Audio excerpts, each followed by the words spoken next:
पूरे ब्रह्मांड के अनंत कोट जीवों को आज का दिन बहुत बहुत मुबारक हो, क्योंकि आज ही के दिन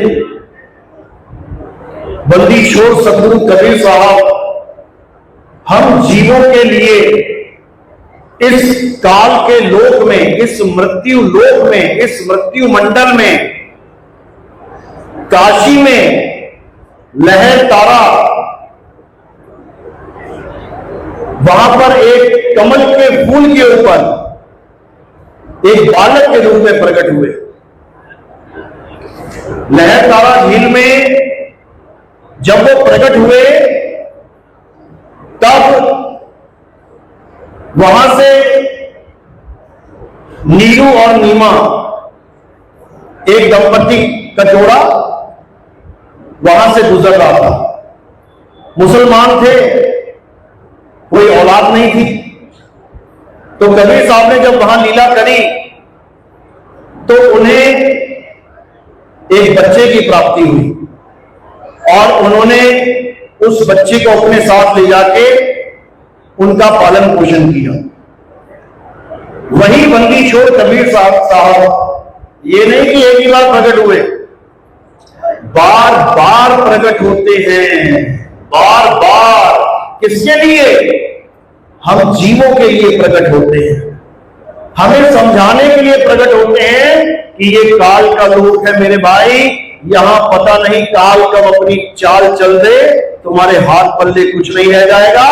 अब इस माया की दौड़ से आगे बढ़ो और जन्म मरण का चक्कर खत्म करने का सोचो, नहीं तो बार बार जन्मना, बार बार मरना, इसी चक्की में पिसते चले जाओगे। तो आज वो शुभ दिन है जब कुल के मालिक अपनी लीला करने के लिए काशी में कमल के ऊपर प्रकट हुए। तो उन्हीं को याद करते हुए एक भरपूर जयकारा लगाना है और फिर सत्संग शुरू करेंगे। बोलिए परमपिता परमात्मा की, सद्गुरु बंदी छोड़ कबीर साहेब की, सभी संतों की, सभी भक्तों की, इस गांव नगर बस्ती की, आज के आनंद की, सत्य सनातन धर्म की, साहेब बंदी सना। तो आज वो शुभ दिन आया है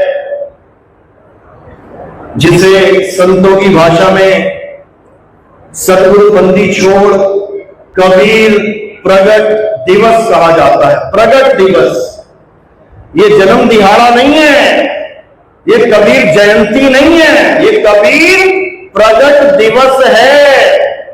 क्योंकि पैदा होने में और प्रगट होने में जमीन आसमान का अंतर होता है। तो वही बंदी छोड़ इस संसार सागर में हमारे लिए प्रकट हुए, हमारे लिए एक इंसान का चोला धारण किया।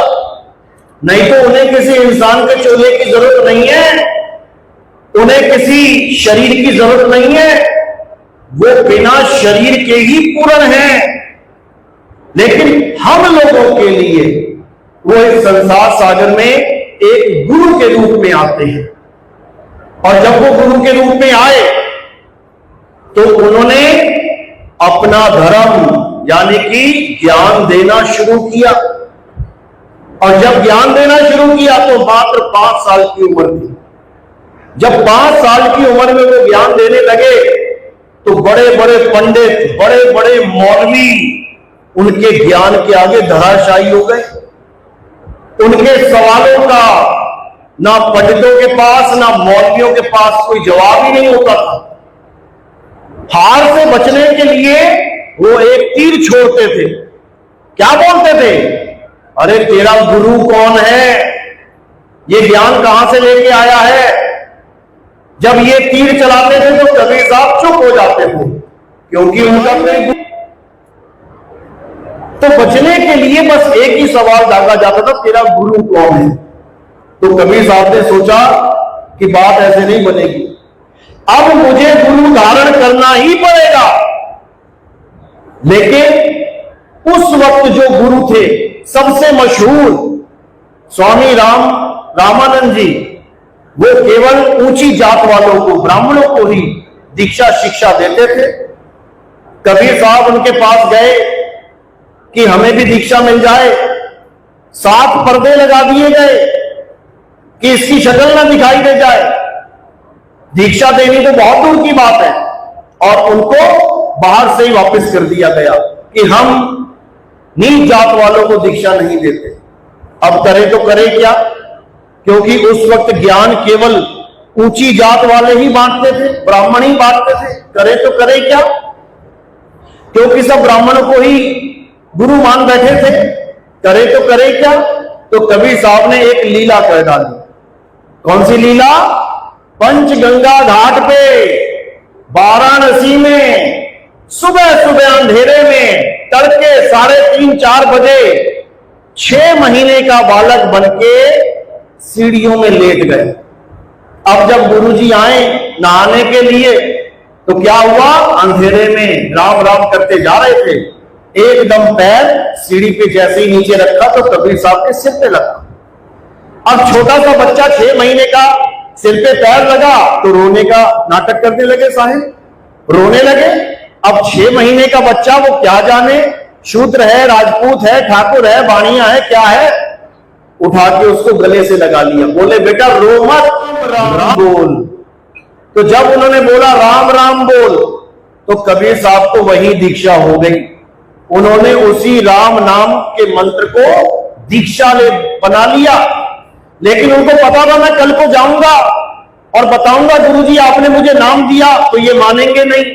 तो क्या किया उन्होंने, उसी गुरुजी के गले की माला तोड़ दी और सारे मन के गिर गए, मात्र एक मन का कबीर साहब ने अपने हाथ में रख लिया। वही एक मन का तुम लोगों के गले में पड़ा हुआ है। जब नाम दीक्षा लेते हो तो एक मनके की माला दी जाती है, हीरा माला कहते हैं उसे। ये वो निशानी है कि तुम गुरु वाले हो, निगुरे नहीं हो। तो यही मनका कबीर साहब ने अपने हाथों से अपने गले में पहना और चले गए अगले दिन गुरु जी के पास। अब जहां भी ज्ञान देते जा रहे हैं, कोई पूछ रहा है कि भाई तेरा गुरु कौन, तो कहते मेरा गुरु रामानंद। अब पूरे शहर में हल्ला मच गया कि रामानंद तो कब कबीर का गुरु कैसे हो गया, ये तो छोटी जात वालों को दीक्षा देते ही नहीं है। पहुंच गई बात रामानंद जी के पास, बुलाया गया कबीर साहब को। तो कबीर साहब जब वहां पहुंचे, रामानंद ने फिर 7 पर्दे लगवा दिए। हाँ कबीर, तू क्या कहता है, मैं तेरा गुरु, तू मेरा चेला? कहते हाँ गुरुजी। अरे मैंने तुझे कब दीक्षा दी? अरे हाँ गुरुजी, दीक्षा मिली है मुझे।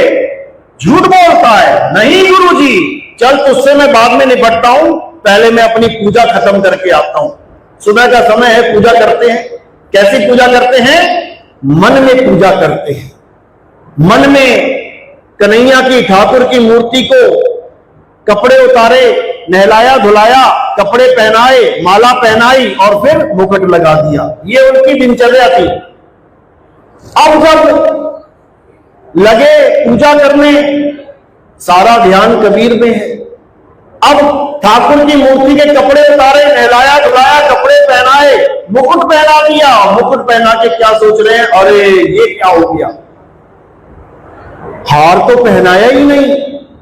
आज तक ऐसा नहीं हुआ कि बिना हार पहनाए मुकुट पहना दिया हो मैंने।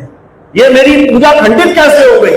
अभी इतना ही सोच रहे थे कि बाहर से आवाज आई, अरे गुरुजी पूजा खंडित नहीं हुई है, आप बिना मुकुट उतारे हार का धागा तोड़ के गले के पीछे से बांध दो, पूजा खंडित नहीं होगी, मुकुट नहीं उतारना पड़ेगा।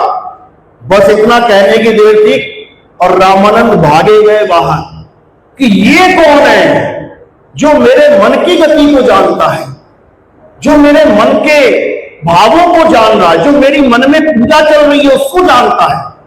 तो कबीर साहब को अंदर लेके आए, बोले महात्मा जी आप कौन हो? कहते मैं वही हूं जो आपको पंचगंगा घाट पे बालक के रूप में मिला था। तो वो कहते वो तो 6 महीने का बालक था मात्र, तुम तो इतने बड़े हो। तब कबीर साहब ने वहां पे 6 महीने का बालक बन के भी दिखाया, 2 रूप दिखाए अपने।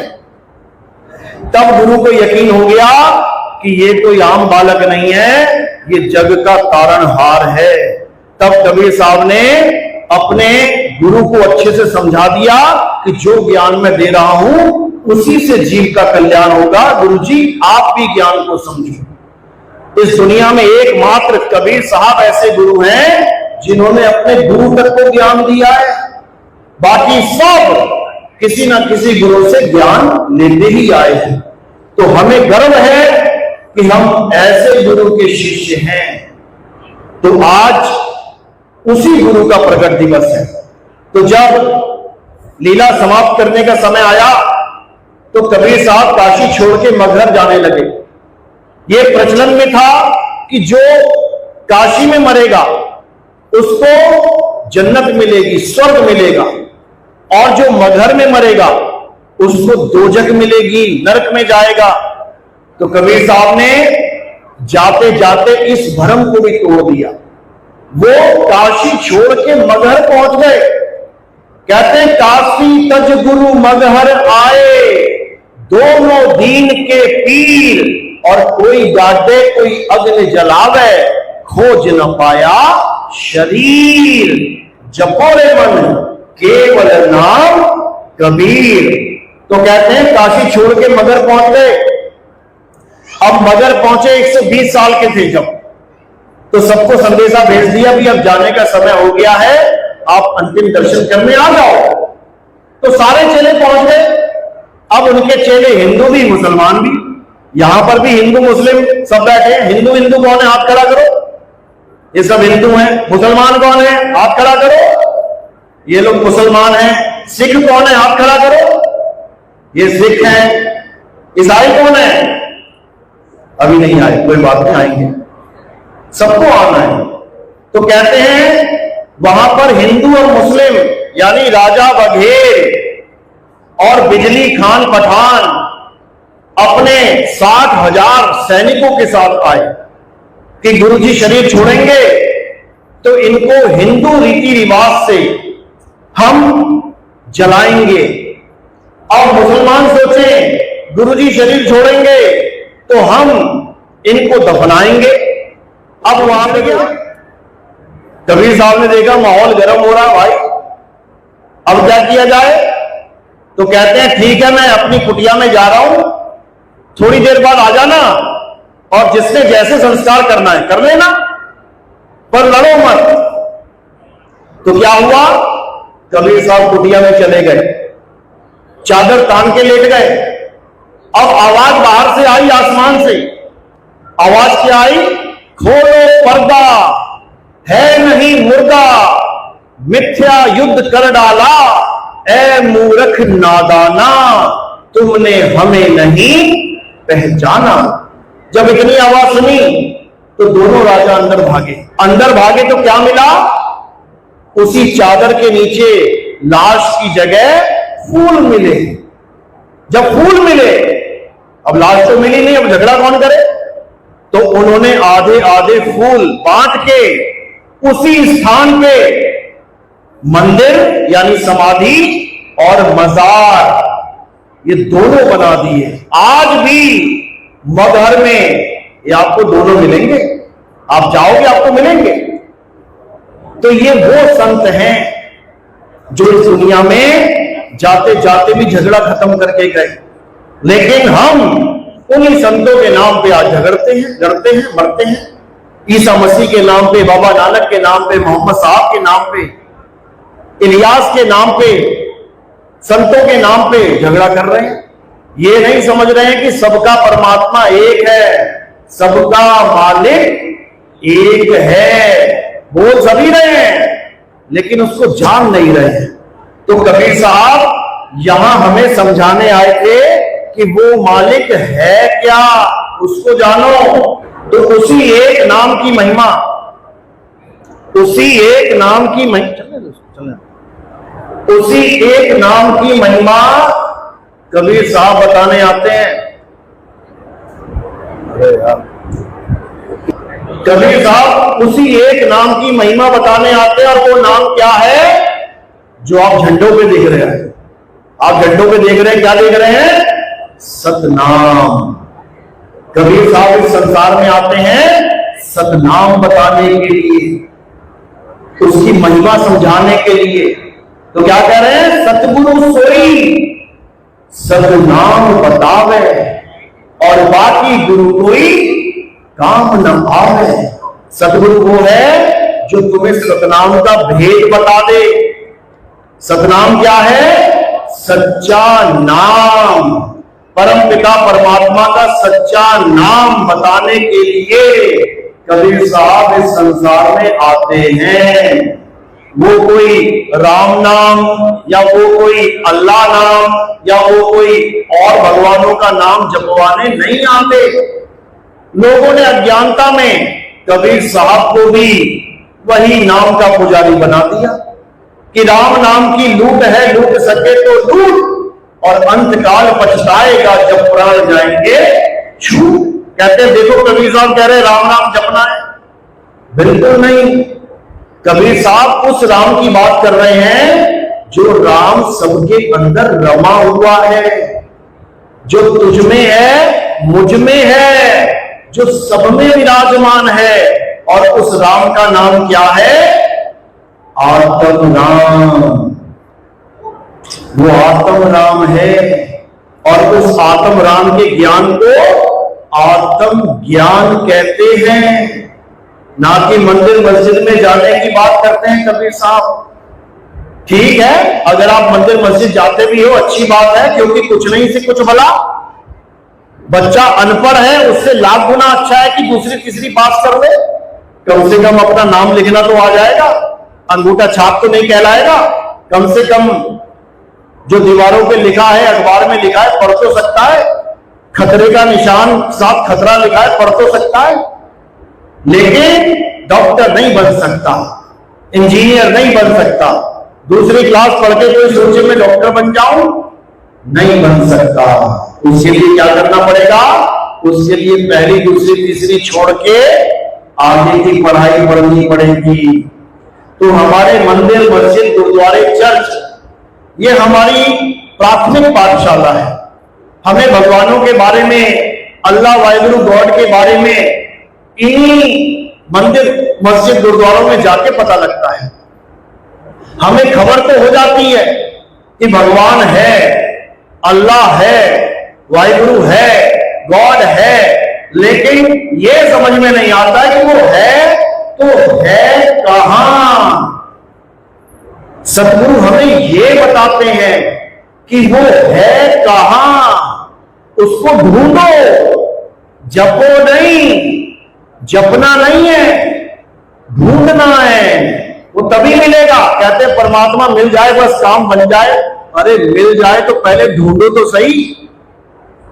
खोया हुआ सामान मिलेगा तो तब, ढूंढो तो सही। लेकिन अज्ञानतावश कोई ढूंढ रहा नहीं है और केवल जपने में लग गए। अरे पर्स खो गया तो पर्स जपना पड़ेगा क्या? अंगूठी खो गई तो अंगूठी जपना पड़ेगा क्या? हार खो गया तो हार जपोगे क्या? बिल्कुल नहीं। क्या करना है? भेदी गुरु से ज्ञान प्राप्त करके ये भेद प्राप्त करना है कि मेरी अंगूठी, मेरा हार, मेरा पर्स कहां पड़ा है। वो तुम्हें याद दिलवाएगा कि बेटा तू इस गली से आया था, इसी गली में जाके ढूंढ, बस वहीं मिलेगा। तो साहिब कहते हैं, आए हो तुम कहां से और जाना तुम्हें कहां है, इतना बस विचार लो, हो गया भजन, मन की तरंग मार लो, हो गया भजन, आदत बुरी सुधार लो, हो गया भजन। बस तुम्हें इतना सा याद कराने की देर है कि तुम इस भव सागर में आए कहां से हो। वस्तु वही है, वही पड़ी है, उस वस्तु का ज्ञान करना है। कबीर साहब कहते हैं वस्तु कहीं और ढूंढे कहीं, कैसे लागे हाथ और गुप्त वस्तु तब मिले। भेदी लीजे साथ, भेदी लीना साथ में, अरे दीनी वस्तु लखाए और कोटि जन्म का पंथ था, पल में पहुंचा जाए। कहते हैं भेदी गुरु मिल गया, अब पक्का वस्तु मिल जाएगी। लेकिन भेदी गुरु होना चाहिए, जपी तपी सन्यासी नहीं कि कोई कहे ये मंत्र जप लो, वो मंत्र जप लो। मंत्र जप जप के 84 में चले गए ऋषि मुनि, समझ लो। इसीलिए कबीर साहब ने कहा ना मैं जप में, ना मैं तप में, ना एकांत निवास में। अरे वो कहां ढूंढे रे बंदे, मैं तो तेरे पास में। अरे खोजी होए, खोजी यानी ढूंढने वाला, जपी नहीं कि राधा राधा जप लो, राम राम जप लो, अल्लाह अल्लाह जप लो, वाहिगुरु वाहिगुरु जप लो, गॉड गॉड जप लो। कुछ नहीं जपना है, ढूंढना है। खोजी होए तुरंत मिल जाऊं एक पल की तलाश में। और कहे कबीर सुनो भाई साधो, मैं तो हूं विश्वास में। तब काम बनेगा मेरे भाई, नहीं तो काम बनने वाला नहीं है। तो कैसे काम बनेगा?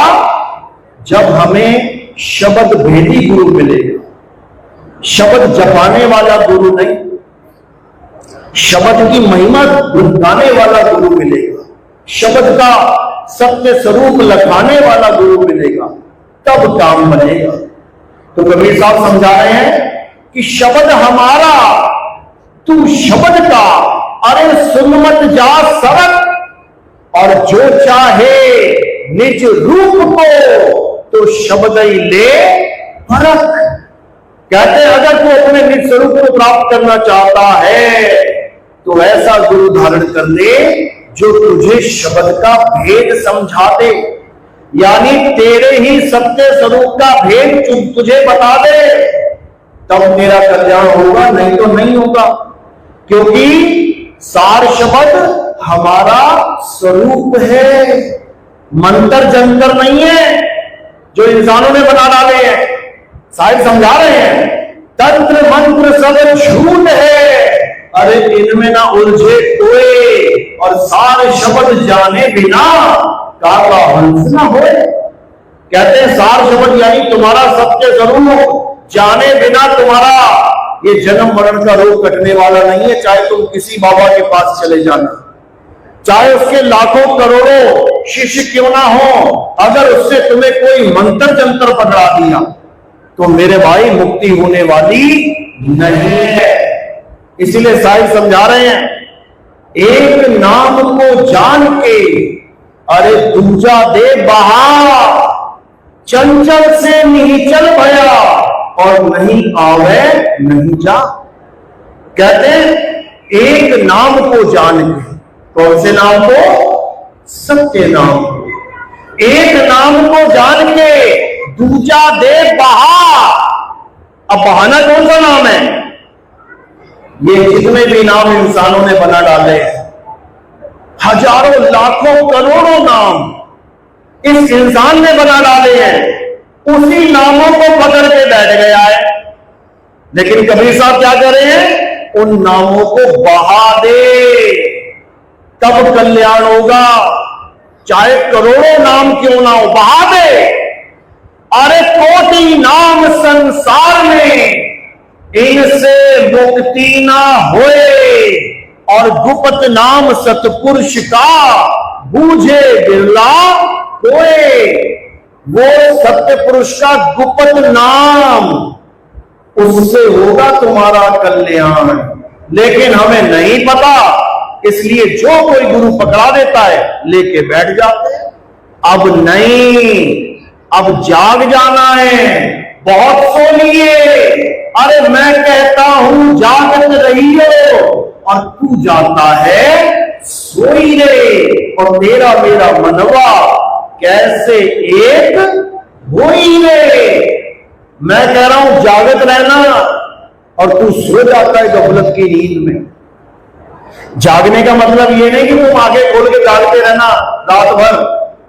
जागने का मतलब है होश में आ जाना। होश में आओ, अपने स्वरूप को जानो। अपने आप को ये हाड मांस बाल खाल मत समझ लेना। होश में आ जाओ। अभी बेहोश हो, अभी इस कपड़े को अपना स्वरूप मान बैठे हो, इसलिए बेहोश हो। और जब सच्चा गुरु मिल जाएगा तब तुम्हें होश में ले आएगा, फिर तुम अपने स्वरूप को जान पाओगे। झूठा गुरु क्या करेगा? नाम जपवाएगा, और सच्चा गुरु स्वरूप लखाएगा। सच्चा गुरु क्या करेगा? नाम छुड़वाएगा और सत्य स्वरूप लखाएगा। सोई गुरु पूरा कहावे, जो दो अक्षर का भेद बतावे। एक छुड़ावे एक लखावे, तब प्राणी निज घर को जावे। यानी 52 अक्षरों को छुड़वा देगा और तुम्हें तुम्हारा सत्य स्वरूप लखा देगा। समझ लो। तो कहते हैं घर घर फिरे और कौड़ी केर 50, अपने रूप की खबर नहीं और शिष्य कर्म की आस। आज जितने भी गुरु बैठे हैं, ये नाम मंत्र देने वाले, ये अजपा जाप जपवाने वाले, ये कानों में उंगलियां डलवाने वाले, अनहद नाद सुनाने वाले, ये सब वो गुरु हैं जिनसे सावधान रहने की शिक्षा दी थी कबीर साहब ने। और लोगों ने कबीर साहब को इसमें जोड़ दिया कि कबीर साहब तो जपवाते हैं, कबीर साहब तो अजपा जाप करवाते हैं, कबीर साहब तो अनहद नाद सुनवाते हैं। बिल्कुल नहीं। क्या करे कबीर साहब? अरे जाप मरे, अजपा मरे, अनहद भी मर जाए, सुरत सवाए शब्द में वाको काल ना खाए। क्या कह रहे हैं कि ये जाप के चक्कर में मत पड़ जाना, ये अजपा जाप के चक्कर में मत पड़ जाना कि सोहंग सोहंग सोहंग जप रहे हो, सोच रहे हो मुक्ति हो जाएगी। ये अनहद नाद के चक्कर में मत पड़ जाना कि 5 तत्वों की 5 धुनों को सत्य मान के बैठ जाओ। बिल्कुल नहीं। ये 5 तत्वों की 5 धुनें भी खत्म हो जाएंगी। इसीलिए बोला अनहद भी मर जाए। तो साहिब समझा रहे हैं अनहद के बारे में। अरे अनहद बाजा जमता थाना, 5 तत्व करे घमसाना। अनहद बाजा विधि विधि बाजे, सार शब्द न्यारी धुन गाजे। साहिब होशियार कर रहे हैं कि अनहद बाजा जमता थाना, ये पुलिस वालों का थाना होता है ना, वहीं बैठा लेते हैं तुम्हें, बैठ जाएंगे। इसी प्रकार अनहद बाजा जमता थाना, वहीं बैठा लेगा तुम्हें कि बड़ी आनंद वाली धुन चल रही है, अब यहीं बैठ, और तुम सारी उम्र वहीं उसके थाने में बैठे रह जाओ। उसके बाद कान पकड़ के फिर 84 में डाल देगा। तो साहिब सावधान कर रहे हैं। अनहद बाजा जमता थाना, ये 5 तत्व करे घमसाना। ये 5 तत्व का खेल है। इन 5 तत्वों की ही 5 धुनें हैं। तत्व शांत होंगे, धुन भी शांत हो जाएगी। ये वो धुन नहीं है, ये वो सार शब्द नहीं है जिसका हम प्रचार करते हैं। कबीर साहब कह रहे हैं कि सार शब्द नहीं बाची हो, मानो एक बारा, अक्षर पुरुष पेड़ निरंजन वाकी डारा। कह रहे अगर सार शब्द है तभी बचोगे, मेरा यकीन करना। अगर तुम ये जंतर मंतर पकड़ के बैठ गए तो बड़े बड़े योगियों को ये काल खा गया। एक को भी नहीं छोड़ा इसमें। सबके सब काल के मुंह में ही जाएंगे, क्योंकि 3 लोक का राजा यही काल भगवान है। अभी 2 मिनट में युद्ध शुरू कर देना, लाशों के ढेर लग जाएंगे। और ये कहीं आसमान में नहीं बैठा है। कहां बैठा है ये तुम्हारे अंदर बैठा है। जो 2 राष्ट्रपति 2 प्रधानमंत्री जब साइन कर रहे होते ना, हाँ युद्ध शुरू कर देना है, वो अंदर ही करवा रहा है साइन, वही बैठा है, वही अंदर से आदेश दे रहा है, हाँ परमाणु बम मारो। कहां बचोगे? तो कह रहे 3 लोक में लागी आग, और कहे कबीर कहां जई हो भाग। कहां भागोगे? देश छोड़ के चले जाओगे किसी देश में, जब परमाणु बम गिरेंगे हर शहर के ऊपर गिर जाएंगे, कहां बच के भागोगे? जमीन के नीचे छुप जाओगे, कहां जाओगे? आसमान में उड़ोगे, कहां उड़ोगे? ये 3 लोग काल भगवान मुंह में लेके बैठा है। कबीर साहब समझा रहे हैं, अरे 3 लोग एक जेल है। और ये बाबा लोग क्या कह रहे हैं? अरे 3 लोग तो परमात्मा ने तुम्हारे लिए बनाया है, ये तुम्हारा घर है परमात्मा का। अच्छा, तो तुम क्यों ठेका लेके बैठे हो कि यहां से मुक्ति दिलवा दोगे? अरे मुझे मेरे परमात्मा के घर से मुक्ति दिलवाने आए हो। इतना भी नहीं समझ पाते ये अज्ञानी जी। तो साहिब समझा रहे हैं, अरे 3 लोग एक जेल है। जैसे हमारा एक योद्धा अभिनंदन पाकिस्तान में पैराशूट से कूद गया था, अब उसको कहां ले गए वो लोग? जेल में। अब कोई कहे अरे वो पाकिस्तान नहीं, वो हिंदुस्तान है, जेल ही हिंदुस्तान है, मान लोगे क्या? नहीं मान सकते।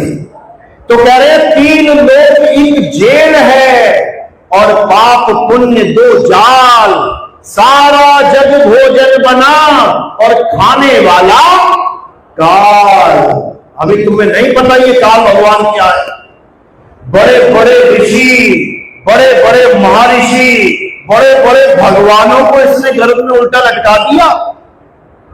अभी नहीं समझ रहे तुम काल भगवान क्या है। बड़े बड़े भक्तों से उन्हीं के भगवानों को श्राप दिलवा दिया। अभी तुम नहीं समझ रहे हो ये काल भगवान क्या है। नारद मुनि के जैसों से 24 घंटे बोलते थे नारायण नारायण। जिस प्रभु का नाम 24 घंटे लेते थे उसी प्रभु को श्राप दिलवा दिया, गंगा जल उठा के श्राप दे डाला। बताओ, ये काल भगवान बहुत शातिर है, याद रखना। बड़े बड़े भक्तों को जो वैकुंठ लोक पहुंच गए, सुदामा जैसे, उनको ही राक्षस बनवा दिया। कैसे बनवाया? राधा के अंदर बैठ के शराब दे दिया। तो राधा ने शराब दे दिया उसको। राधा ने शराब दिया था क्या? किसने दिया? मन ने। बस इतना समझ लेना। नारद मुनि ने शराब दिया था क्या? नारद तो शराब दे ही नहीं सकता। किसने शराब दिया? मन ने। यही मन काल भगवान है। कबीर साहब समझा रहे हैं, साधो निरंजन जाल पसारा, स्वर्ग पताल अरे रचियो महिमंडल। ये 3 लोग विस्तारा, साधो निरंजन जाल पसारा। इसी निरंजन ने ऐसा जाल बन दिया है, अब निकल नहीं सकता ये चीज। कैसे निकलेगा? जब सतगुरु बंदी छोड़ कबीर साहब के इस मूल ज्ञान को अपने जीवन में धारण कर लेगा, 100% निकलेगा। तो साहिब समझा रहे हैं, अरे बचना चाहो काल जाल से तो चीनो शब्द हमारा, और कहे कबीर अमर कर राखूं जो निज हुए हमारा। कहते जो मेरा हो गया, मेरा हो गया मतलब हमारे बताए शब्द पे दृढ़ हो गया, उसका काल बाल बांका नहीं कर सकता।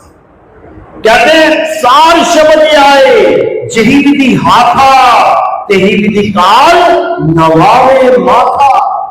कहते तेरे सिर के तेरे आगे सिर झुका देगा वो, और तुम्हें क्या करना है? उसके सिर के ऊपर चढ़ जाना है। ये रामपाल जी वाला काल नहीं है कि आएगा भागा भागा और तुम ओम सोम करोगे और हो जाएगा काम। इससे कुछ नहीं होगा। समझ लो, ये कौन सा काल है? ये वो काल है जिसके बारे में कबीर साहब समझाते हैं।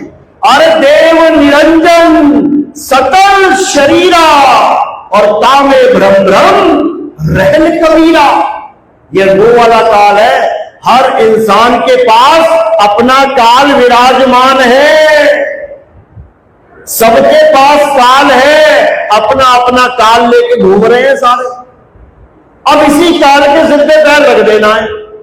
अरे काल के सिर पे पांव दे, सतगुरु के उपदेश और साहिब बाह पकड़ के ले चले अपने देश। अब ये काल भगवान जो सारे संसार को अपने मुंह में रखता है, ये तुम्हारा बाल बांका नहीं कर सकता, याद रखना।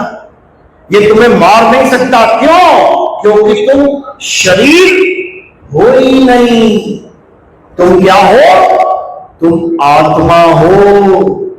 यही समझा रहे हैं कबीर साहब कि शब्द हमारा तू शब्द का, अरे सुन मत जा सरक, जो चाहे निज रूप को शब्द ही ले परख।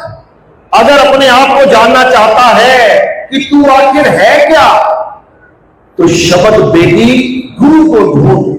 शब्द भेदी गुरु ही तुम्हें तुम्हारे स्वरूप का भेद बता सकता है, अन्यथा हर गुरु तुम्हें आदमी और औरत बना के रखेगा सारी उम्र, और खुद को भी आदमी मान लेगा।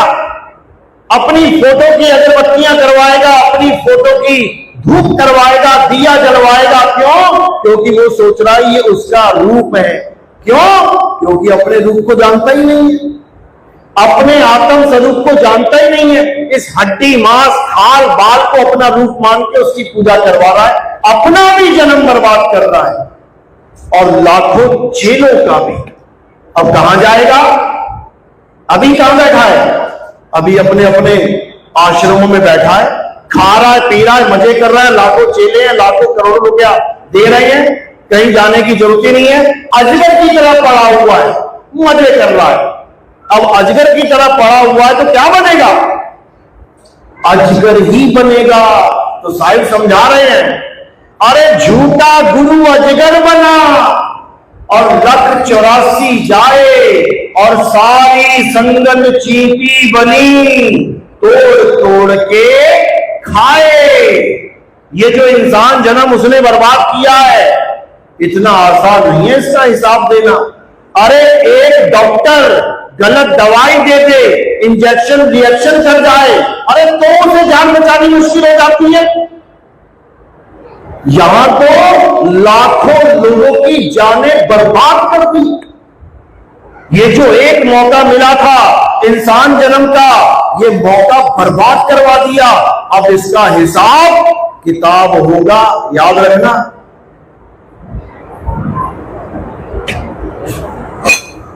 इसलिए कबीर साहब बार बार समझाते हैं कि भाई गुरु करो जान के, पानी पियो छान के। ये तब बोलते थे 600 साल पहले। अब क्या है? अब गुरु ही गुरु है दुनिया भर के। यूट्यूब खोलो, एक गुरु, दो गुरु, 4 गुरु, 10 गुरु, 100 गुरु है। चेले छोटे, चेले कम पड़ गए, गुरु इतने हो गए। टीवी खोलो, दे गुरु पे गुरु, दे गुरु पे गुरु। तो कबीर साहब कह रहे हैं, अरे गुरु करो छान के और पानी पियो जान के। आज पानी पानी में फर्क नहीं है। आज जो तुम लैट्रिन बाथरूम में पानी यूज करते हो, अगर वो भी ग्लास भर के रख दिया जाए और आरओ का भर के रख दिया जाए, तुम इन आंखों से पहचान नहीं पाओगे कौन सा पीना है कौन सा गलत है। कह रहे हैं पानी पियो जान के और गुरु करो छान के। पूरी छलनी लगानी है। जब हम छानते हैं तो क्या होता है? मोटा मोटा पार्टिकल ऊपर रह जाता है और महीन महीन नीचे चला जाता है। जैसे हम सूप से जब हम छानते हैं तो गेहूं अपने पास आ जाता है और धूल धक्कर सब बाहर चला जाता है। बस यही मीटर तुमने लगा देना है। तो साहिब क्या कह रहे हैं? कौन सा गुरु धारण करना है? महिमा तो सबकी का ही है। गुरु मेरे सभी बड़े, अपनी अपनी ठौर शब्द विवेकी पारखी सो माथे का मोर। महिमा सबकी गाई है, लेकिन कह रहे हैं महिमा जिसकी अपरंपार है, जो सिर का मोर है, वो कुछ और है। वो कौन है? शब्द विवेकी पारखी। वो ज्यादा कुछ करने की जरूरत नहीं है। अगर सब लोग अपने गुरुओं से केवल ये सवाल पूछ लें कि शब्द विवेकी पारखी होता क्या है, 99% जागृति हो जाएगी। लेकिन बेचारा कोई जानता ही नहीं है कि शब्द का विवेक भी करना होता है। वो शब्द को जाप समझ बैठे हैं।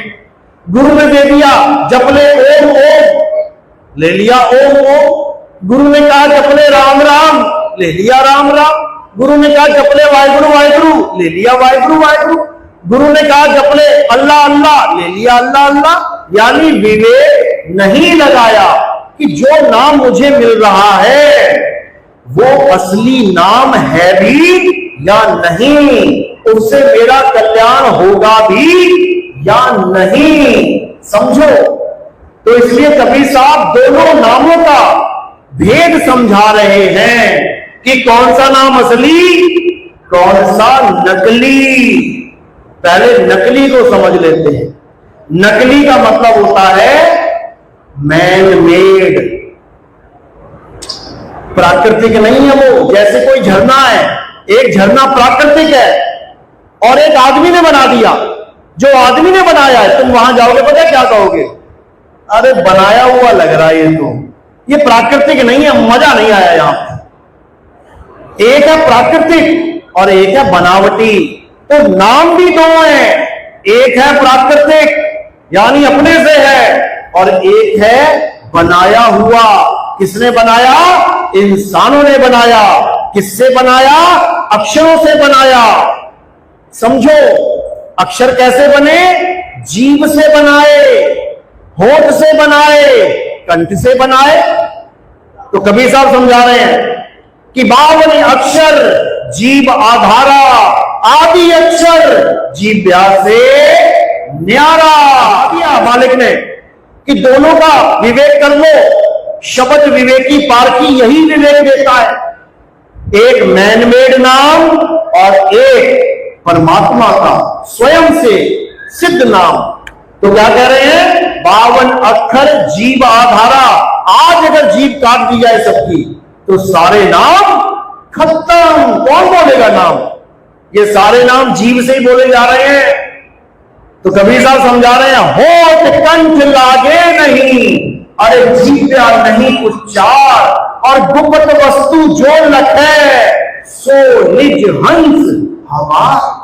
यानी मेरा हंस वो है जो ये नाम जाप के चक्कर में नहीं पड़ेगा, वो वस्तु को जानेगा, वो वस्तु को पहचानेगा।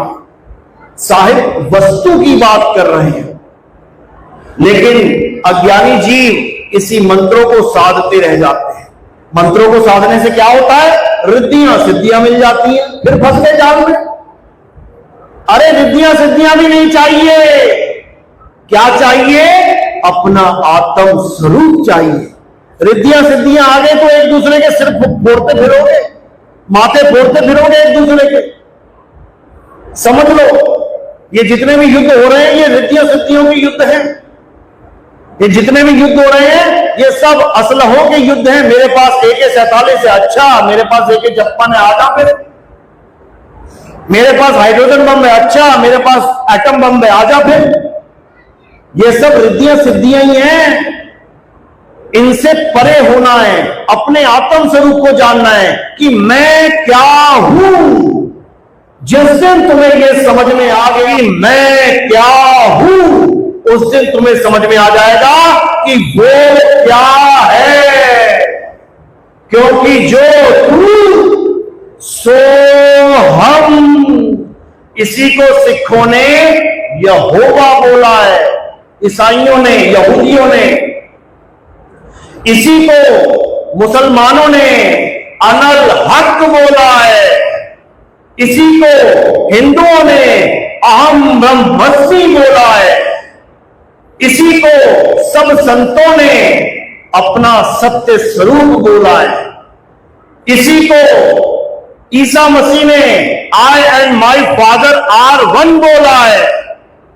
इसी को साईं बाबा ने, जब उनका इंटरव्यू लिया गया मजिस्ट्रेट के सामने, उनसे सवाल जवाब हुए, तब जब उनसे नाम पूछा तुम्हारा नाम क्या है, बोले साईं। कहते तुम्हारे पिता का नाम क्या है, बोले साईं। वो हैरान हो गए कि जो बाप का नाम वही बेटे का नाम, ऐसा कैसे हो सकता है। वो समझ ही ना पाए कि वो बात किसकी चल रही है। अरे सत्य स्वरूपी नाम साहिब का, सो निज नाम हमारा। जो परमात्मा का नाम है वही मेरा नाम है।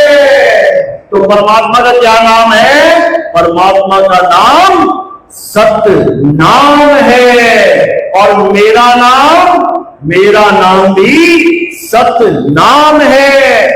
इसीलिए कहते हैं सतगुरु सोई सत्य नाम बतावे, बाकी गुरु कोई काम ना आवे। सतगुरु वो है जो तुम्हें तुम्हारा नाम दे दे, किसी और का भावन अक्षरी नाम ना जपवाए। तो कह रहे तो ही मोही तो ही अंतर कैसा। ये अंतर को ही खत्म करना है। जिस गुरु ने अंतर छोड़ दिया तो समझ लो कि शब्द निरंतर मिलने वाला नहीं है। और जिस गुरु ने अंतर ही खत्म कर दिया, समझ लो अब वो दोबारा 84 में जन्म मरण में आने वाला नहीं है। तो नानक साहब क्या कह रहे हैं, आत्मा परात्मा एक को करे, अंतर की दुविधा अंतर मरे। गुरु ऐसा मिल जाए जो सारे अंतर ही खत्म कर डाले, तब समझना कल्याण होगा। नहीं तो आना जाना कभी खत्म होने वाला नहीं। तो आज वो समय आ गया है जिसके लिए बड़े बड़े संतों ने, बड़े बड़े महात्माओं ने, हर धर्म की किताबों ने संकेत दिया था कि एक ऐसा समय आएगा जब चारों तरफ त्राहिमाम हो रहा होगा।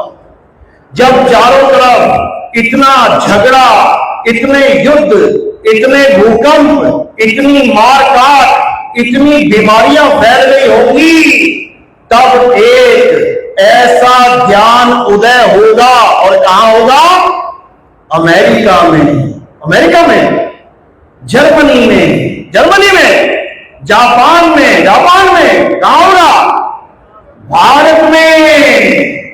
भारत में ऐसा ज्ञान उदय होगा कि सारा संसार उस ज्ञान के आगे नतमस्तक हो जाएगा। ये हर ग्रंथ में बोला गया है। मुसलमानों के ग्रंथ में, हदीसों में इसका जिक्र है। क्या बोला गया कि मोहम्मद साहब जब मक्का मदीना की सरजमीन पे खड़े होते थे, वहां खड़े होकर भारत की यानी हिंदुस्तान की तरफ, मशरक यानी पूरब दिशा की तरफ खड़े होकर निहारते रहते थे। और जब कोई उनसे पूछता था कि साहेब आप पूरब दिशा की तरफ देखते रहते हो, आखिर ऐसा क्या है वहां पे, तब वो क्या कहते थे कि मुझे पूरब दिशा से एक खुशबू आती है, अमन की खुशबू आती है, चैन की खुशबू आती है, प्रेम की खुशबू आती है। हो ना हो गजवाए हिंद वहीं से शुरू होगा। ये गजवाए हिंद क्या है, लोग नफरत करते हैं गजवाए हिंद सुनने से। हिंदू कहते हैं ये पूरा हिंदुस्तान मुसलमान बना देंगे ये लोग गजवाए हिंद करके। अरे तुम्हें गजवाए हिंद का मतलब ही नहीं पता। और जो मुसलमान ये सोचते हैं कि गजवाए हिंद का मतलब है कि हिंदुस्तान को इस्लामिक स्टेट बना देंगे, ये भी उनका भ्रम है। जो सच्चा मुसलमान है, जो ज्ञानी मुसलमान है वो अच्छे से जानता है हदीस में क्या लिखा है। उसमें यह लिखा है कि कलयुग में सतयुग लाने वाला हिंदुस्तान में ही आएगा। यही बाइबल में लिखा है कि इस बार ईसा मसीह पश्चिम में नहीं आएंगे, इस बार कहां आएंगे? पूरब से पश्चिम की तरफ आएंगे। और वो कौन होंगे? बिल्कुल क्लियर लफ्जों में लिखा हुआ है, जिसको हम कहते हैं न्यायाधीश, जज लिखा है वहां पे कि वो जज बन के आएंगे, न्यायाधीश बन के आएंगे। न्यायाधीश क्या करता है? सत्य और असत्य का फैसला करता है। यही कबीर साहब ने कबीर सागर में बोला कि एक समय ऐसा आएगा धर्मदास, जब इस दुनिया में काल के 12 पंथ चल रहे होंगे, जीवों को बचने का रास्ता नहीं मिल रहा होगा, तब हम स्वयं चल के आएंगे और इस काल के 12 पंथों को, सभी दुनिया के पंथों को एक कर देंगे। यह पहले से लिखा जा चुका है, 600 साल पहले। तो साहिब ने समझाया, 12 पंथ काल फुरमाना, भूले जीव न जाए ठिकाना, 13वें पंथ हम ही चले आए, सब पंथ मेट के एक पंथ चलाए। कहते हैं ऐसा दिव्य ज्ञान देंगे कि सारे पंथ, जितने भी विवेकी हंस हैं, अपने आप इस झंडे के नीचे आते चले जाएंगे। किसी को बुलाने की जरूरत नहीं पड़ेगी। जो इस ज्ञान को सुनता चला जाएगा, ये ज्ञान उसके हृदय में उतरता चला जाएगा और जन्मों जन्मों से वो जिस चीज को ढूंढ रहा है वो समझ जाएगा कि यही है जिसे मैं आज तक ढूंढता रहा। यही गुरु ग्रंथ साहब में लिखा है कि आन 78 जान 97 और भी उठसी मर्द का चेला। हिंदुस्तान में लिखा है वहां पे कि हिंदुस्तान में एक मर्द का चेला, मर्द का चेला मतलब मर्द यानी परमपिता परमात्मा शब्द गुरु, और उसका चेला सुरता, नौतम सुरता की बात चल रही है कि एक ऐसा मर्द का चेला आएगा जो सबको मर्द से ही जोड़ देगा, शब्द गुरु का ज्ञान देगा, देही गुरु का ज्ञान नहीं देगा। बाबा नानक कह रहे हैं अपनी बाणी में, शब्द गुरु सूरत धुन चेला, यानी हर सूरत को वो उसके गुरु से जोड़ देगा, उसको मर्द का चेला बोला जाता है। यहूदियों के ग्रंथ में यह लिखा गया कि इलियास, जिसने हमें यह बताया कि वो परमात्मा क्या है, उसका नाम रखा गया यहोवा, यानी मैं वो हूं जो मैं हूं। यहोवा का मतलब क्या है? यहोवा, मैं वो हूं जो मैं हूं, यानी मेरा ज्ञान केवल वही बता सकता है जो जानता है कि मैं क्या हूं। किसी को भी पकड़ के नहीं ले आएगा ये यहोवा है, वो उस ज्ञान को जानता है कि यहोवा है क्या। यही इलियास कहते हैं दोबारा आएंगे और इस पूरे संसार को यहोवा का ज्ञान देंगे। यही महात्मा बुद्ध के ग्रंथ में लिखा गया कि एक महात्मा बुद्ध तो मैं हूं, मेरे जाने के हजारों साल बाद एक और बुद्धा आएगा। क्या नाम है उसका? मैत्रेय बुद्धा। नेट पे सर्च करोगे ना मैत्रेय बुद्धा, तुम्हें समझ में आएगा वो कौन है। He is the future Buddha. एक बुद्ध चले गए, 9वां अवतार चला गया, 10वां अवतार ही मैत्रेय बुद्धा है। यही हिंदुओं के धर्म में बताया गया कि 9 अवतार तो चले गए, अब कौन सा अवतार आएगा? कल्कि अवतार। कैसे आएगा? घोड़े पे बैठ के आएगा। क्या लेके आएगा? हाथ में तलवार लेके आएगा। अरे आज परमाणु युद्ध हो रहे हैं, घोड़ा और तलवार क्या करेगी? आम देश भी घोड़े और तलवार से नहीं लड़ते। आज किससे लड़ते हैं? टैंक से या AK-47 से या परमाणु बम से ये घोड़े, ये तलवार, ये पुरानी बातें हो गई। तो कल्कि अवतार कौन सा घोड़ा कौन सी तलवार लेके आएगा भाई? बुद्धि के घोड़े और विवेक की तलवार लेके आएंगे कल्कि अवतार। अच्छे से समझ लो, इसी का जिक्र हर ग्रंथ में बोला गया। बाबा जय गुरुदेव ने क्या बोला कि अभी तो जो मैं पंथ चला रहा हूं ये तो छोटा सा पंथ है, अभी तुम्हें पता भी नहीं होगा कि आखिर पंथ कहते किसे हैं।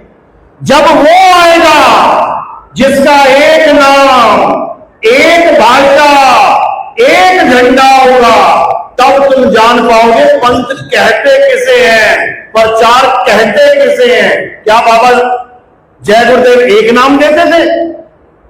कितने नाम देते थे?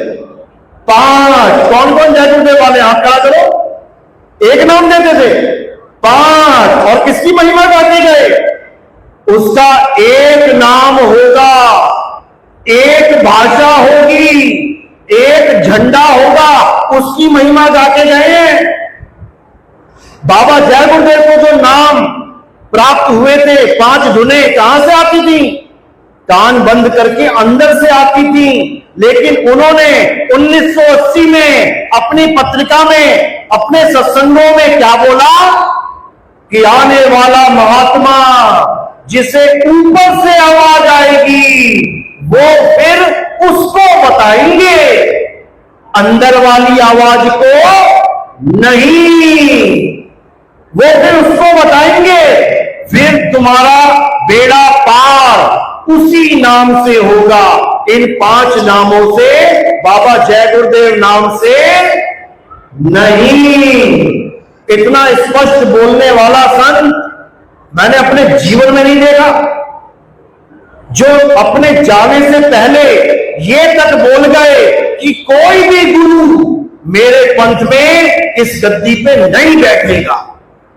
एक भी चेले का नाम नहीं बोल के गए कि ये लाखों करोड़ों की संगत कौन संभालेगा।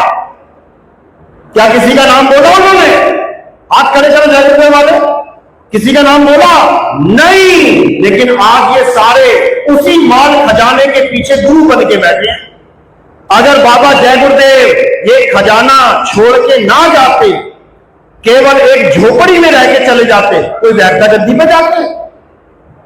लेकिन लाखों करोड़ों का बड़ा आश्रम छोड़ गए, अरबों खरबों की जमीनें छोड़ गए, सब चाहते हैं गुरु गद्दी पे बैठ जाएं। लेकिन 1980 में उन्होंने साफ कह दिया था कि मेरे बाद कोई भी चेला गुरु बनने का काम यानी गलती ना करे। ये लिखा हुआ है। क्यों ना करे? क्योंकि अगर मेरी गद्दी पे कोई बैठ गया तो वो पक्का उसका विरोध करेगा जो आने वाले हैं। वो माया के वश आके उसका विरोध करेगा और फिर लाखों करोड़ों का इंसानों का बेड़ा गर्क हो जाएगा। क्योंकि अब 5 नाम से मुक्ति नहीं होगी, वो खेल खत्म हो गया है। अब आगे की पढ़ाई शुरू हो रही है, अब आगे का ज्ञान मिलने जा रहा है। और उसको 5 नाम का ज्ञान नहीं, उसको आत्म ज्ञान कहते हैं। जल में नींद प्यासी मोहे देखते आवे हासी, आत्म ज्ञान बिना नर भटके, कभी काबा कभी काशी। समझ लो। तो अब क्या करना है? अब कोई नाम जाप, अब कोई पत्थर पूजा, अब कोई मंत्र जंतर तंत्र, अब कोई परिक्रमा, अब कोई नदी नालों में स्नान नहीं करना है। नहाने के लिए कर सकते हो, मैल छुड़ानी है नदी में नहा लिए, कोई बात नहीं। लेकिन कहो मैल छुड़ाने के साथ पाप कर्म भी छूट जाएंगे, वो ना छूटे। और जो तुम्हें भरमा रहे हैं कि 400 कोस दूर से तुम गंगा गंगा गंगा कहते हुए आओगे, तुम्हारे सारे पाप कट जाएंगे। अच्छा, कर दो किसी का कत्ल, कर दो, कहीं डाका डाल दो और फिर गंगा गंगा गंगा कहते हुए आ जाना बनारस तक, हरिद्वार तक। काशी तक, पाप कर्म खत्म हो जाएंगे, कट जाएंगे पाप, जेल जाना पड़ेगा, कोई तुम्हारे पाप कर्म नहीं काट सकता।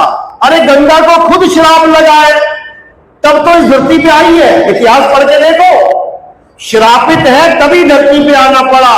जो भी भगवान धरती पे आया है श्राप खा के आया है। विष्णु जी को आना पड़ा श्राप खा के, अरे राम जी को आना पड़ा श्राप खा के, कृष्ण जी को आना पड़ा श्राप खा के, सुदामा को आना पड़ा श्राप खा के, राधा को आना पड़ा श्राप खा के, सीता माता को आना पड़ा श्राप खा के। ये दुनिया है ही श्रापित लोगों के लिए। समझ लो कैसे श्राप दिए जाते थे। बैकुंठ में बैठे हुए, थोड़ा सा मनमुटाव हुआ, मैं तुझे श्राप देता हूं कि जा मृत्यु लोक में जाके जन्म ले। बता, ये श्रापित लोगों के लिए है। ये कोई बहुत बढ़िया चीज नहीं है कि यहां पे भगवान जी प्रकट हो रहे हैं, श्रापित हैं वो लोग, समझो। लेकिन परमात्मा की दया हो जाए तो इस श्रापित भूमि पर भी तुम्हें मुक्ति मिलेगी, 101% मिलेगी। लेकिन जब तुम्हें ये विवेक जाग जाए कि मुक्ति कहते किससे है, मुक्ति चाहिए किससे है, मुक्ति होती क्या है, तब समझ पाओगे मुक्ति मुक्ति करने से मुक्ति नहीं मिलती, जुगती अपनाने से मुक्ति मिलती है। मेरी बात समझ में आ रही है? किस किस के समझ में आ रही है? हाथ खड़ा करो जरा। सारे ज्ञानी बैठे हैं आप लोग, 100/100, बहुत अच्छी बात है। अब यही ज्ञान अपने पास मत रख लेना छुपा के। अगर पानी रख लोगे ना अपने पास बचा के, समझ आएगा। पैसा रख लोगे अपने पास छुपा के, पड़ोसी खाएगा, मर जाओगे छोड़ के यहीं पे। इस ज्ञान को छुपा के नहीं रखना है, अब इस ज्ञान को उजागर करने का समय आया है। कहते हैं मूल ज्ञान कब लग छुपाई, जब लग द्वादश पंथ न मिट जाई। अब द्वादश पंथ मिट चुका है, अब इस ज्ञान को उजागर करना है। 12 पंथ प्रकट हुए उजियारा, 13वें पंथ मिटे सकल अंधियारा। अब एक नितिन दास नहीं है, और कौन नितिन दास है? हाथ खड़ा करो। बस यही देखना चाहता था मैं। अब एक एक गली में नितिन दास बोलेगा और ऐसा बोलेगा कि सामने वाला धराशायी हो जाएगा। बस तुम सत्य की डोर पकड़ के रखना, अगर छोड़ दी तो तुम्हारा भी वही हाल हो जाएगा जो बाकियों का होता है। तो इसलिए अब कुछ नहीं करना है, अब अपने सत्य स्वरूप में आना है और घर घर डंका बजाना है। चलो, तो आपका सत्संग यही था। मैं कहना चाहूंगा कि सारे जगतवासियों को कबीर साहब के प्रकट दिवस पे लाखों लाख बधाइयां, करोड़ों बधाइयां। और कि कबीर साहब का जो सिद्धांत है हम उसको जाने, हम आत्मज्ञान को पहचाने। हम सब आत्मा हैं, अलग अलग शरीर धारण करके हम अलग अलग दिखाई दे रहे हैं। अलग अलग शरीर धारण कर लिए हैं, इसलिए अलग अलग धर्मों में, जातों में चले गए हैं। अब हमने एक होना है, आत्मज्ञान को प्राप्त करना है। आत्मज्ञान ही वो ज्ञान है जो सारे संसार को एक कर सकता है। उसके बिना हम एक नहीं हो सकते। ये झगड़े, ये नफरत, ये फसाद, ये दंगे कभी खत्म नहीं हो सकते। केवल आत्मज्ञान ही हम सबको एक कर सकते। हमसे दर्शक जुड़ सकते हैं। हमारे YouTube चैनल है कहत कबीर सुनो भाई साधो, एक तो ये चैनल है और एक है कहत कबीर सुनो भाई साधो नितिन दास। आप और भी चैनल देख सकते हैं। आप केवल नितिन दास के सत्संग लिखेंगे, आपको 50 चैनल, सैकड़ों चैनल मिल जाएंगे। साधना टीवी पे भी हमारे प्रोग्राम आते हैं, आप उससे भी जुड़ सकते हैं। ईश्वर टीवी और दिव्या पे भी हमारे प्रोग्राम चलने वाले हैं। साहिब जी, गाजियाबाद में आपके लगातार कार्यक्रम हो रहे हैं, दिल्ली में कब और किस तरह से आने वाले वक्त में प्रोग्राम होंगे? दिल्ली में भी हमारे प्रोग्राम होंगे, बिल्कुल होंगे। गाजियाबाद हमारा बहुत ही बढ़िया भव्य प्रोग्राम होता है हर बार, और हम चाहेंगे कि दिल्ली में भी हो और बहुत जल्दी हो। रामपुरी गाजियाबाद से,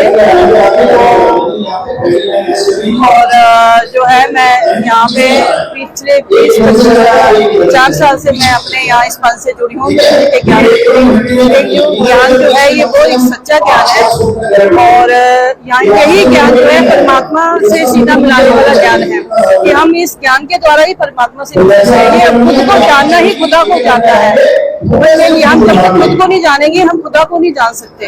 तो यही सच्चा ज्ञान है, इसके अलावा और कोई ज्ञान हमें समझ नहीं आ रहा, क्योंकि कबीर जी ने कहा है कि ना मैं है जप में, नाम है तप में, नाम है घाट में, वो तो कहा ढूंढने ने बते, मैं तो तेरे पास में, तो वो हमारे पास ही है और हम ढूंढते हैं मंदिर और मस्जिदों में। तो यहाँ आके मुझे सच्चाई पता लगी, हमारे गुरु ने हमारे को डायरेक्ट परमात्मा से जोड़ा है। हम एक गुरु होते हैं जहाँ अपने साथ जोड़ के रखते हैं, और यहाँ गुरु को रास्ता पता चला जो एक परमात्मा से जुड़े हो। तो इतना मतलब अब मेरे को आत्मिक ज्ञान पता चला यहाँ पे कि आत्मा का आत्मा से प्रेम और ज्ञान क्या होता है, वो मैंने यहाँ पे जाना है। तो मैं और महसूस भी किया मैंने, और दीक्षा के अकॉर्डिंग मैंने उसको अनुभव भी किया है। तो मैं इसको बिल्कुल श्योर हूँ कि मैं आज यहाँ पे जो 3-4 साल से जो यहाँ भक्ति की है, मैं बिल्कुल 101% श्योर हूँ। और मैं सब भगत भाइयों को ये कहूंगी कि इस ज्ञान को समझे और अपने जीवन का कल्याण करें, क्योंकि नहीं तो ये जीवन, अगर मनुष्य जीवन हाथ से निकल गया तो फिर तो सब व्यस्त है, फिर तो कुछ तो भी सब गया। फिर तो सबसे मैं यही विनती करूंगी ज्ञान को समझो। साहिब बंगी, मैं उदयपुर से हूँ और मैं स्टार्टिंग से भक्ति मार्ग में हूँ। तो मेरे जीवन में मैंने कई गुरु किए, कम से कम लगभग 8-10 गुरु मैं अभी तक कर चुका हूँ। लेकिन मेरा लक्ष्य था कि मुझे उस परमपिता परमात्मा को प्राप्त करना। लेकिन मैं जहाँ भी गया, लेकिन हर गुरु ने कुछ न कुछ दिया, किसी ने मंत्र दिया, किसी ने जप दिया, किसी ने तप दिया, किसी ने कुछ दिया। लेकिन जब मुझे नितिन साहिब जी का सत्संग मिला तो उन्होंने मुझे जो कुछ भी दिया वो सब चुरा लिया, और उन्होंने मुझे वो परमपिता परमात्मा दे दिया, जिसकी खोज में कई युगों से ऋषि मुनि पीर पैगंबर सब उनकी खोज में लगे हुए हैं। वो नितिन साहिब जी ने उन्हें हमें उनके स्वरूप के बारे में बताया, और हमें बताया कि आपका स्वरूप और परमात्मा का स्वरूप अलग नहीं है, आप और वो एक ही है। और हर गुरु किसी न किसी मत से पंथ से जोड़ रहे हैं, लेकिन हमारे जो सदगुरु है नितिन पति साहिब, वो किसी से न जोड़ के वो हमें हमारी आत्मा से जोड़ रहे हैं, और हमारी आत्मा में ही उस परमपिता परमात्मा के दर्शन करवा रहे हैं। यात्रा के बारे में बताएं कि भाजपा शुरू हुई चंदननगर से यात्रा।